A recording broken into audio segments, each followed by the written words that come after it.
Salutations fraternelles, chers frères et sœurs, que Dieu vous bénisse abondamment dans le nom précieux de notre Sauveur et Seigneur Jésus-Christ.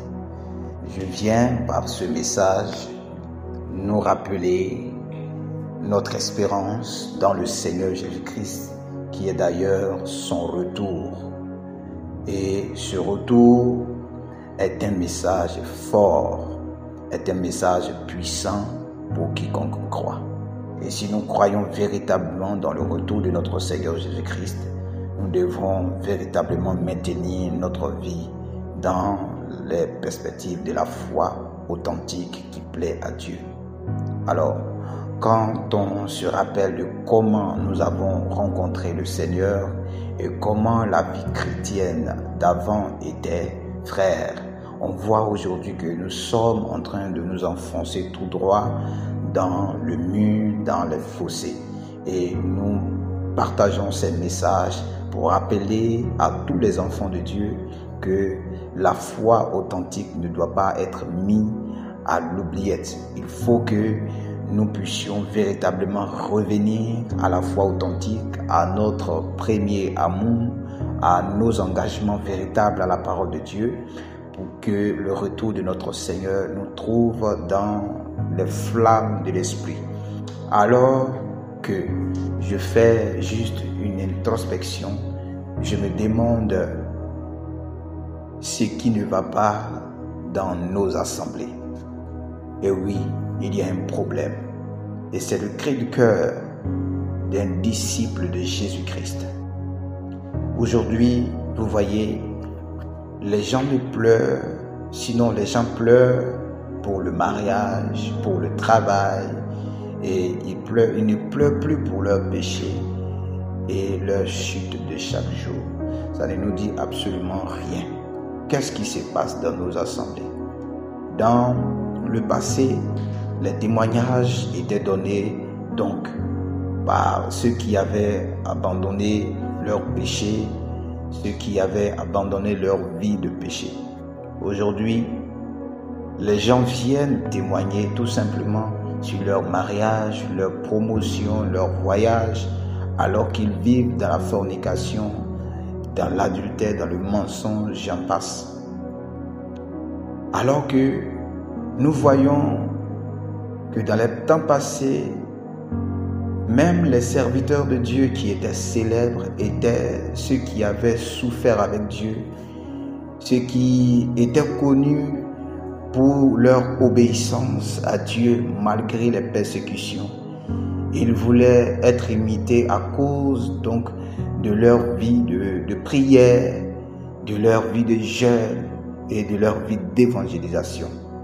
Aujourd'hui, les pasteurs les plus populaires sont ceux qui prêchent les choses de la terre et malgré leurs nombreux scandales, ils sont pris comme des modèles. C'est terrible. Donc, dans les temps anciens, les chrétiens s'isolaient pour prier. Les amitiés chrétiennes étaient donc centrées sur Dieu, sur la sanctification. Et donc, ils allaient dans les bois sacrés. Quand je dis bois sacrés ici, ça dit des endroits séparés pour chercher la face de Dieu dans une tempête de prière et de séparation. Aujourd'hui, les frères et sœurs en Christ passent plus de temps à manger ensemble, sur les réseaux sociaux, sur le téléphone, à boire ensemble, à s'amuser et à discuter des choses charnelles. Et on s'étonne qu'il y ait des choses abominables entre les chrétiens de nos jours. Pourtant, dans les temps anciens,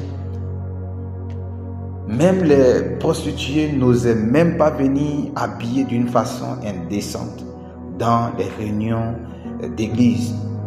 Et quand une femme s'oubliait alors dans son habillement, c'était une maman de l'église certainement qui lui approchait, qui lui apportait un pagne pour se couvrir les parties sensibles de son habillement, et personne alors ne parlait donc de légalisme.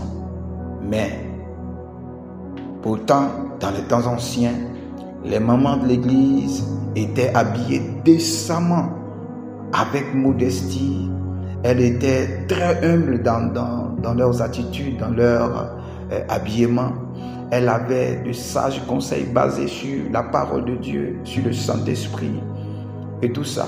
Mais aujourd'hui, les mamans de l'église s'habillent en dos nu, moitié nus et se maquillent comme des stars de ce monde. Vraiment, c'est déplorable. Pourtant, dans les temps anciens, au début de notre foi, les cantiques qu'on chantait faisaient donc réaliser l'œuvre de la croix. Alors, notre vie de péché, les cantiques nous invitaient à nous repentir, à nous séparer du monde et à nous consacrer véritablement à Dieu. Aujourd'hui, les cantiques parlent de plus en plus de richesses de la terre et font oublier aux chrétiens qu'ils sont étrangers sur cette terre. Alors qu'en route pour la nouvelle Jérusalem. Donc les chants nous poussent dans les sensations bizarres qui nous introduisent. On n'arrive plus à faire la différence entre les chants qui sont poussés par l'esprit, les chants qui viennent par l'esprit et les chants qui sont émotionnels. C'est terrible. Alors, voyant toutes ces choses-là, donc ma prière, c'est qu'au milieu de toutes ces choses tristes, que le Seigneur Jésus-Christ aide tous ses enfants véritables à garder leur lampe allumée, une vie pure, un cœur prêt pour son retour. Oui, nous devons ainsi agir.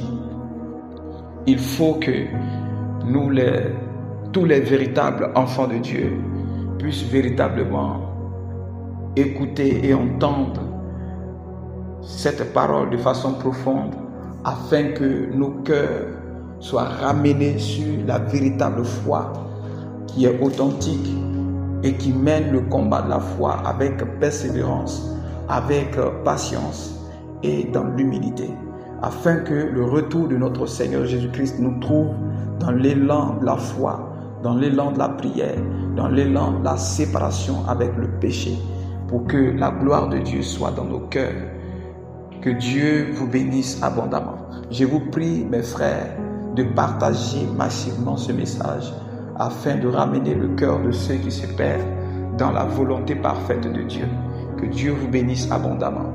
C'est la voix de votre frère Cédric Joël Gourand. Que Dieu vous bénisse dans votre maison, que Dieu bénisse votre famille, que Dieu bénisse tout ce que vous êtes, que Dieu bénisse votre foi, votre engagement pour le royaume des cieux. Demeurez bénis au nom de Jésus-Christ. Amen.